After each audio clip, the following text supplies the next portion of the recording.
Hi, I'm Sharia Coulter, Chief Communications Officer with the Danbury Institute, here with this week's Life and Liberty Brief, the top stories to know from this past week.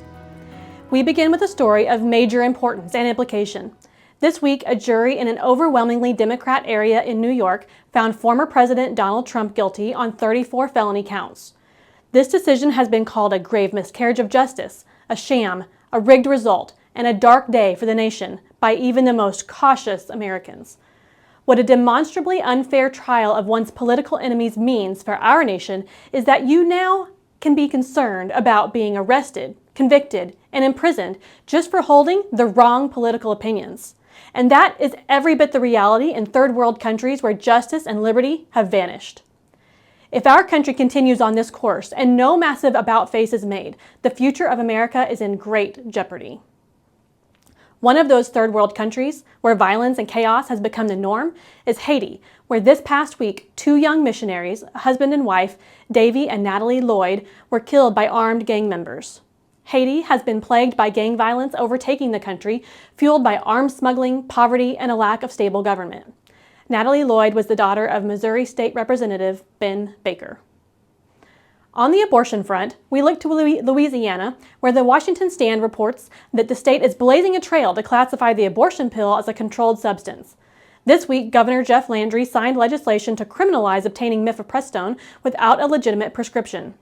The abortion pill has become one of the easiest to access abortion methods in the nation, but is under significant scrutiny for its dangers to women, not to mention its ability to kill an unborn child. Next, the Washington Stand also reported this week about Disney's half-hearted course correction. Apparently, the dip in revenue has convinced Disney to take its LGBTQ+ agenda into a slightly more subtle route, but the company stopped far short of abandoning its quest to introduce children to homosexual, transgender, and queer content. It may just be a bit less overt now. Even more reason parents to be on guard when it comes to the media and entertainment your children are consuming. While Harrison Butker dominated headlines last week for his commencement speech, it is now a high school graduate drawing attention for his speech at graduation this week. The Lexington Herald-Leader reports that a Kentucky high school withheld a diploma from graduate Micah Price after he went off script in his speech, praising God and pointing to his Lord and Savior Jesus Christ being the way, the truth, and the life. Price says he has no hard feelings toward the school and said that technically he was in the wrong since he spoke about things not included in the approved draft of his speech. But his top devotion, he said, is to Christ as King. You'll want to hear this young man's comments and his demeanor in the videos linked in the Kentucky article. Overall, not angry, just committed to proclaiming the truth of Jesus no matter the consequences. Another young man is in trouble this week after police say he intentionally did burnouts in his truck to cause tire tracks on a gay pride rainbow painting in a crosswalk. This story is interesting, especially in light of the previous story, and highlights how the LGBTQ+ agenda has become a sacred secular religion. It is culturally acceptable to censor and ridicule Christians, but anyone who dares to oppose the gay, trans, queer agenda is made a social pariah.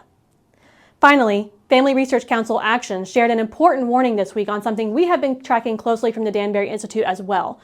There is rumor of what FRC Action calls an organized campaign to remove pro-life language from the GOP platform, the document that lays out the party's stance on various issues.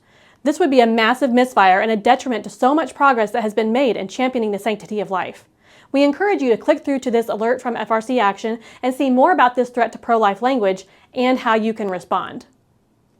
From the Danbury Institute this week, we also paused to remember the men and women who gave the ultimate sacrifice for our nation and our freedom, and often those around the globe. May we never forget their sacrifices, and may we work diligently to preserve the values they died defending. Memorial Day is more than a 3-day weekend. It is a time to take sober note of our blessings as Americans and the costly price that has been paid to secure them.